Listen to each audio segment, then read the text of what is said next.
So it happened last February, a year ago, February, 20 months ago. And the sheriff in question is Christopher Coody.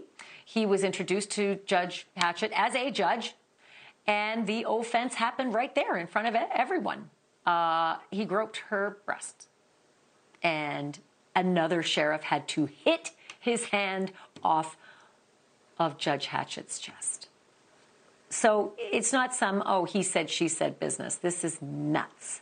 Absolutely nuts. The judge admitted it. He pleaded guilty to sexual battery. He stepped down from an office that he's held since 2017. He's agreed to 1 year of probation, 400 hours of community service, and a $500 fine. And Judge Hatchett is live with me now. Friend, I did not expect to have an interview with you like this. First, I want to say I'm sorry this happened to you, and hello, and I miss you. I haven't talked to you in a while. Are you okay? And I appreciate you reaching out to me as soon as it's happened. Ashley, you're one of the first people who called to check on me, and I have not forgotten that. I will never forget that. Thank you. Well, we go back a long way, and I was really crestfallen to hear that this had happened, and I was so shocked, too. I just don't understand it. Can you walk me through exactly what happened, like as many details as you feel free or feel comfortable sharing? No, I'm going to share all the details, and I've been very transparent, was careful not to make any comments before the adjudication, for obvious reasons. I didn't want to in any way be criticized for tainting the process. Let me tell you exactly what happened. I was there as a guest of retired Sheriff Thomas Brown, who is now the U.S. Attorney for the Northern District of Georgia. At the time he was retired, he was there. I was there as his guest at an informal reception for the Georgia Associations of Sheriffs. They have a winter meeting and a summer meeting. And it was a winter meeting. It was January 2022. I was greeted. People were very kind. They were excited to meet me. People wanted to take pictures. And so it was such a comfortable situation. I had no reason to feel that I was in any place that was not safe. So if you can imagine a kind of a top that you stand up at a table that tight, I was at the corner. And then the short end of that table, Coody, I'm going to refer to tonight as the defendant, came and stood next to me, uninvited, came to the table. Thomas Brown turns around and says, I'm a retired sheriff, introduced himself. He did not know Coody. I certainly did not know him. He then stood there, and I was engaged in conversation. Yes, my family's from Georgia, but I don't know where Bleckley County is. Just making conversation. Actually, he took his index finger and did that. It's in the heart of Georgia. I did not take offense to that. What happened next is absolutely unbelievable. He then grabs my left breast, and I'm going to go into great detail with you, grabs my left breast, squeezes it, and rubs on it in the heart of Georgia, I was so angry with myself later because I didn't slap him, I didn't kick him. I was absolutely frozen. Thomas then turns back around, had to literally take his hand off of me and push him off. There were two women, literally, there were people at the table who saw exactly what happened. At first, he said he didn't do it. Then he said, he didn't remember. It just went on and on and on. And I thought I was fine. And this is the part, I'm going to be very personal and very transparent, Ashley, because we've gone back for a long time, and I want people to understand the gravity of this. I thought I was fine. I went home. Then Wednesday, I went back to a dinner. I didn't want him to drive me into hiding or into a hole. And I thought I was still fine. Wednesday night, I went to that dinner. Thursday morning, I could not get out of bed. And you know me, you've known me for a long time. I pride myself on being a very strong woman.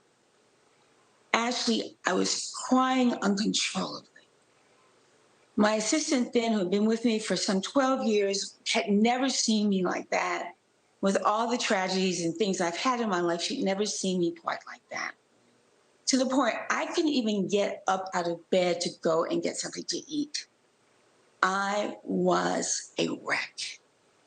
I literally started therapy that evening at 6 o'clock with Dr. Susan May.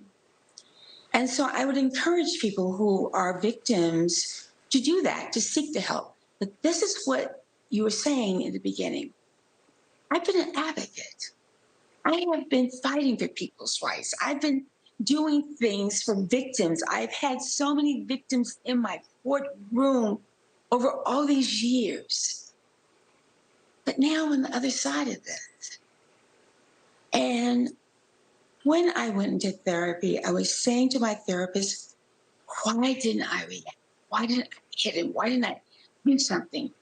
And she said, because often victims feel that guilt for not reacting, but it is not uncommon for you just to be frozen because it's so unusual and you aren't expecting it. And so yeah, well, you know something that you're a person of power. So there's a lot of confusion. I think it's all happening in real time. To talk about it in past tense, it's easy, and you can chew it all up and all the rest. But when it happens in real time, the time is ticking, and your reactions are being contemplated. Your stature in the room is also being questioned. And as a judge facing a sheriff who's done this awful thing, I'm sure that, there was a lot going through your mind. I do want to ask you, the sheriff resigned and he got 1 year probation, 400 hours of community service, and a $500 fine. Do you think that that is an appropriate punishment for what happened? Well, I do, and I think Judge Brewer was on the bench Monday. What I do appreciate most, Ashley, is that he did not allow him first offender treatment, although they pressed hard for it, they wanted it. And what he said is, the circumstances of this case, I cannot, under these circumstances, allow you this protection so that your record will be gone. This will be on your record forever. And I was very pleased with that. I was told going into this that he probably wouldn't get any jail time. This was a negotiated plea. Otherwise, we would have gone to trial. And of course, I was prepared to go to trial. I mean, like, yes, come on, bring it on. But I do. I thought it was. He was forced to resign. I thought the governor should have suspended him a long time ago. There was a press conference on the Capitol steps, and the governor's response was outrageous. He said that he wasn't going to do anything because he was not acting in his official capacity when this happened. He's suspended a lot of different judges over times. And so I am disappointed in the process. I'm disappointed in the prosecutor not being far more aggressive and opposing so many continuances. She is newly elected, and I think that, I know that she was offered help from a very seasoned DA in that same county, and she refused. And I asked her to reconsider. But that's a whole nother issue.